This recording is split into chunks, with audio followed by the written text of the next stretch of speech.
Manhunt. The case of the clue in the column that led to Manhunt. No crime has been committed yet. No murder has been done yet. No manhunt has begun yet.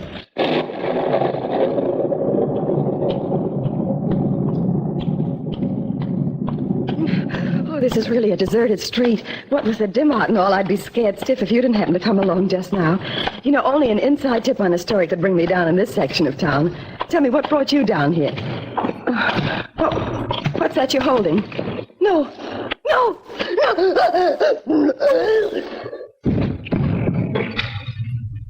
Your victim is dead, murdered, safely out of the way, and you've escaped. So far.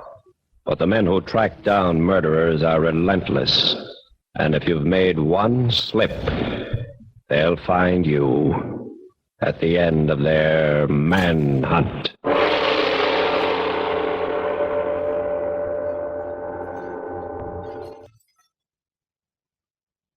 Manhunt and the case of the clue in the column. That's the way we found her, Sergeant. Lying in the gutter with her throat cut. And this knife next to her. It's got to happen on my night off. I'll kill that murderer when I catch him. Saving the state money, huh, Bill? Saving the state money, he says. Look, Drew, go run along home, both of you, huh? I'm staying. I'm staying, she says. Beat it, Drew. You and your secretary both. I'll bring the knife and whatever else we find to your laboratory in the morning. I gotta find out who this dame is now. You mean was? Is, was. What's the difference? I gotta identify her. Well, I'll save you the trouble, Bill. She was. Yeah, that's right. She was Alice Jennison. She wrote a gossip column on the Globe. Yeah? Had a picture at the top of it. And if you want to lead, Bill, there was a big romance between her and Joe Andrews, her managing editor. Joe Andrews, huh? Uh-huh. Think I'll locate him right now. Thanks, Drew. You're a big help. Sometimes. Sergeant Martin, there's been another murder. Another murder, he says. What is this, an epidemic? Who got it this time? We found the body down the street. A man there stabbed to death. Well, I guess I'll have to wait a while before seeing my Mr. Joe Andrews. I don't know about that. There was a card in the dead man's pocket. His name is Joe Andrews. Drew, take your eye out of that magnifying glass, will you? I like to have people look at me when they're talking to me. Well, all right. It's tough, but I'll look at you. There. Now, what are you up to? Well, I just checked the fingerprints on the knife we found next to Alice Jennison's body, and I can identify them. Oh, good. Then we can get the murderer. No, I don't think so. The man whose print is on the knife that killed Alice Jennison was Joe Andrews, and he was killed a half hour before she was.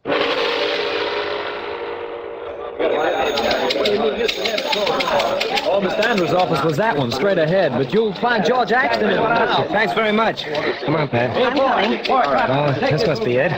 You're right away. Take it. I beg your pardon. Are you George Axton? Yes, won't you come in? Thank you.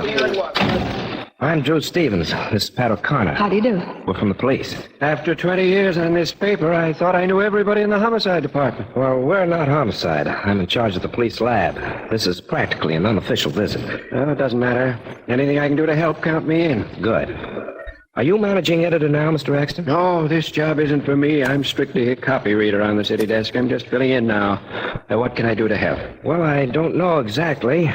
But first, though, you can tell me if either Miss Jennison or Mr. Andrews had any enemies. Andrews, no, but the girl had 1,000,000 of them. And made more every day with a column. She was a wonderful reporter, Mr. Stevens. She wrote the stuff folks like to read, but she hurt lots of people. Well, her column didn't appear in today's paper. It never was finished. She started, was called out on the phone, and never came back. Say, I wonder if I could see the copy she wrote before she left. Certainly, she always turned a copy in to me. And here it is. Just 3 items on the page, though. Oh, thanks. Oh, I see. I don't want to read over your shoulder, Drew. Read them out loud. Oh, all right. Here they are. First one is, who is the chorus cutie that George Mallory, the big stocks and blondes man, will back in a new show? Oh, that's cute. The second says, Tommy Day, the tap dancer, ought to take a tip and stop tapping at the door of a certain social registrar's Park Avenue apartment. Her fiancé's due back home soon. And what's the third item? Nothing important. No names. Something about the Japanese government having paid propaganda agents in this country. Oh, everybody knows that. Those things you read are the kind of items Alice printed every day. Yes, I know. Well, I think I'll follow through on them, though. Thanks for the help, Axton. Nothing at all, I assure you. Oh, by the way, where were you at midnight last night? Here? No, I wasn't. I'd been here, but I generally managed to make a movie about that time. We don't put the paper to bed until 3 a.m., and I've got some time off. Well, this is by no means an official inquiry. I'm in charge of the police laboratory, and really no right to ask questions, but, well, can you prove you were in the movies?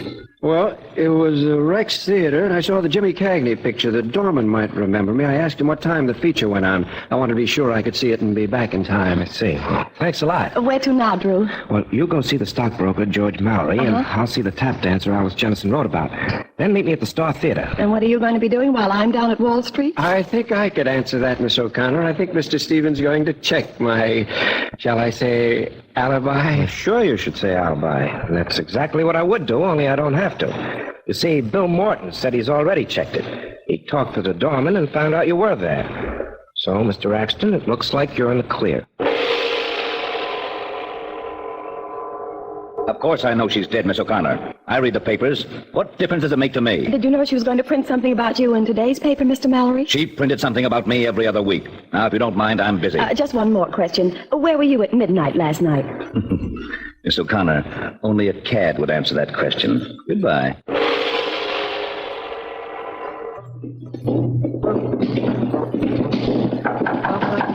Come in. Well, what is it? Hey, that's quite a Fred Astaire stuff you're doing there. Sorry to interrupt, Mr. Day, but I'm from the police. Please, huh? Come in, won't you? I was just working out a new routine. What is it? Oh, just a few questions. Did you know Alice Jennison was going to print an item about you in today's Globe?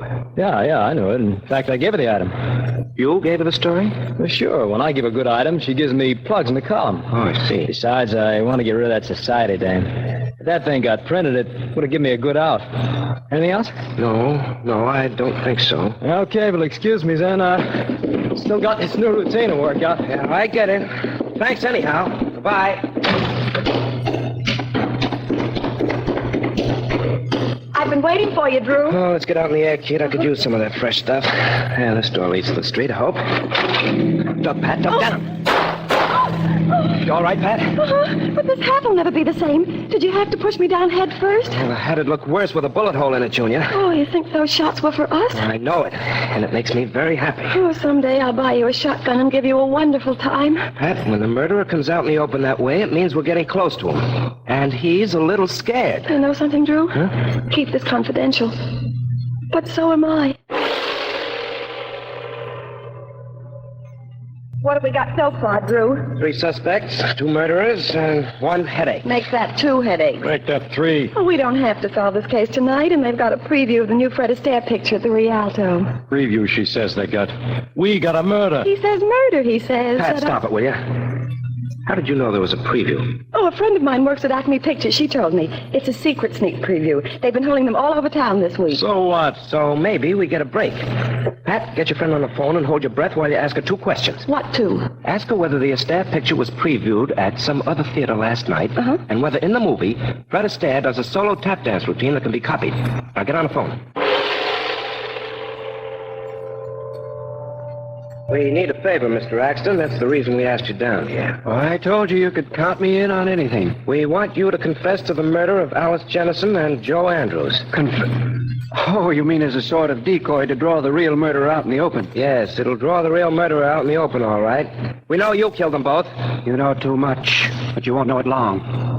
This time I'm too close to miss you with this gun. Now, copper. Too close for him to miss, he says. Too close for me to miss, too. I got him in the arm, I hope. I want this bird to burn. Well, he'll burn all right. Take him, Bill. George Axton was just dumb enough to go to too many movies and not see enough pictures. No, of course, I'm dying of curiosity. Oh, yeah, I know. Well? Oh, all right.